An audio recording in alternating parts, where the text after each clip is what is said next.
The Celtics have a familiar face returning tonight. That's right, ladies and gentlemen. Kristaps Porzingis is back tonight for the matchup between the New York Knicks and the Boston Celtics. And we'll break down how impactful Kristaps Porzingis will be bringing back this intensity to this Boston Celtics lineup. We'll also be looking at Kristaps Porzingis praising another Celtic on his Redick podcast interview. And we'll also be looking at an ex-Celtic coach regretting his decision. All that and more on this episode of Celtics Digest. I'm Bruce Veliz. But before we get into any Boston Celtics content, I would like to say that 79% of our viewers are not subscribed, and would greatly appreciate it if you hit that big old red subscribe button and join the Celtics Digest family. We recently just hit 2,400 subscribers, and we're getting closer every day to our goal of 3,000. So if you guys want to make sure you stay up to date on everything Boston Celtics news, trades, rumors, live streams, all of that, make sure to hit that subscribe button, as Celtics Digest is the only Celtics channel that uploads daily Boston Celtics content.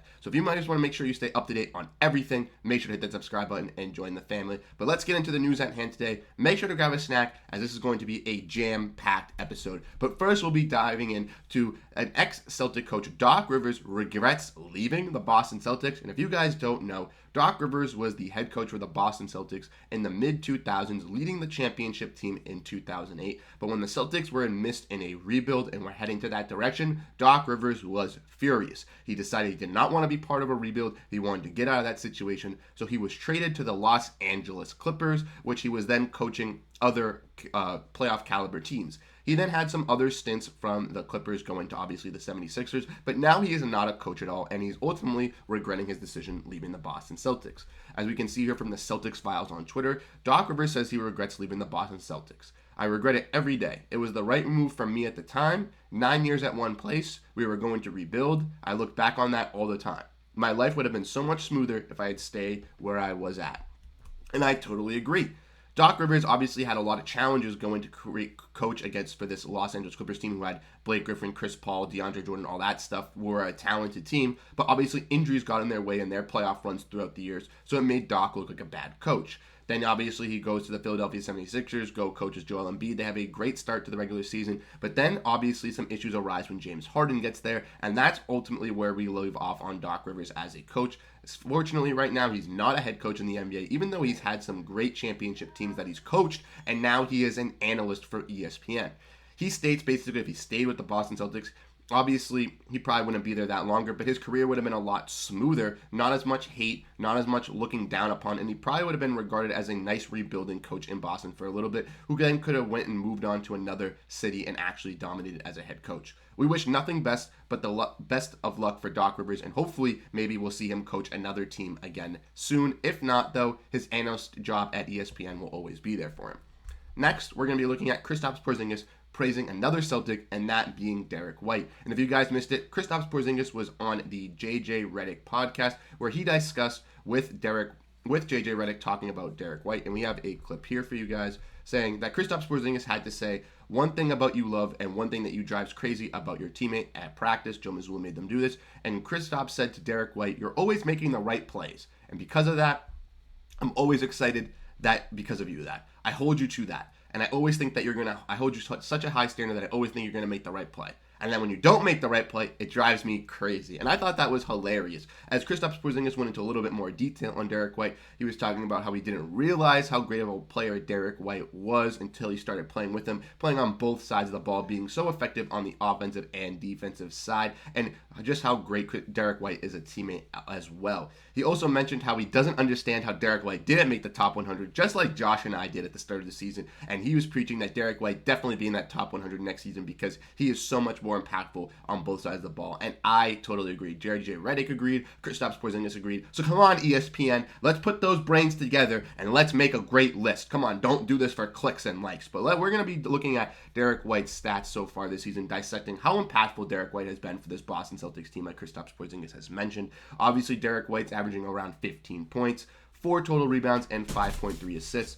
off of 46% shooting from the field, 38% shooting from three, and 86% shooting from the free throw. He has been a dominant player for the Boston Celtics so far this season on both sides of the ball, and personally been my favorite player for the Boston Celtics so far this season. I know my grandmother is a huge fan of Derrick White just because of how great he is on both sides of the ball and how impactful he is with the ball on defense and on offense. Kristaps Porzingis realizes it, and everyone on this Celtics team now knows how impactful Derrick White is. And in the NBA, they should definitely know Derrick White's name. But let's look at the big news at hand tonight, talking about how Kristaps Porzingis is back tonight. Yes, ladies and gentlemen, Kristaps Porzingis, the center that the Boston Celtics traded all their assets for, is finally back tonight for the Boston Celtics after missing 5 games for this Celtics team. He is officially available. If we want to look at the Celtics injury update, he is available and ready to go. Kristaps Porzingis said that today he would be back, hopefully, and he had been working and gearing towards this week to be back for the Boston Celtics team.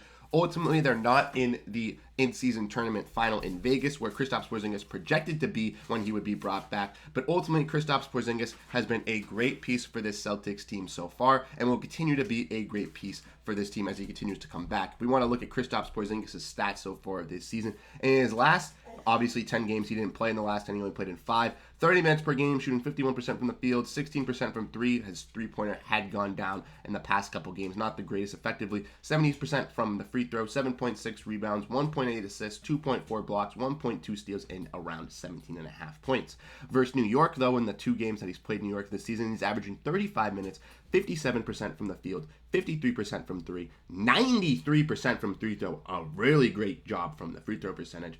Around 7 rebounds, 1.5 assists, 2.5 blocks, and 25.5 points. That's the type of Kristaps Porzingis that we're going to need to see tonight against a New York Knicks team who's especially very, very solid this year and has been a great contributor on both sides of the ball. They got guys like Julius Randle, who had a slow start to the season but is fully back now. RJ Barrett had out some injuries, but he's been solid for the Knicks team this year. Jalen Brunson, Dante DiVincenzo, Mitchell Robinson. They have some nice pieces, and Kristaps Porzingis is going to have to be a dominant force in the paint to stop them, especially with Al Horford coming back as well. We obviously know now that Al Horford is going to be the bench big for the Boston Celtics. Hopefully he'll have some pressure taken off of him and he can still be an effective piece. But let me know in the comment section what you guys think down below. Are you guys excited for this Boston Celtics team tonight to take on this New York Knicks team and be an emphatic game, as the Boston Celtics will take on the New York Knicks the 5th time this season? Only reason why is because they had their makeup game from the in-season tournament, but it will be a great matchup between the two teams. Let me know if you guys think the Celtics are going to win in the comment section down below. I personally think the Celtics are going to come out and have a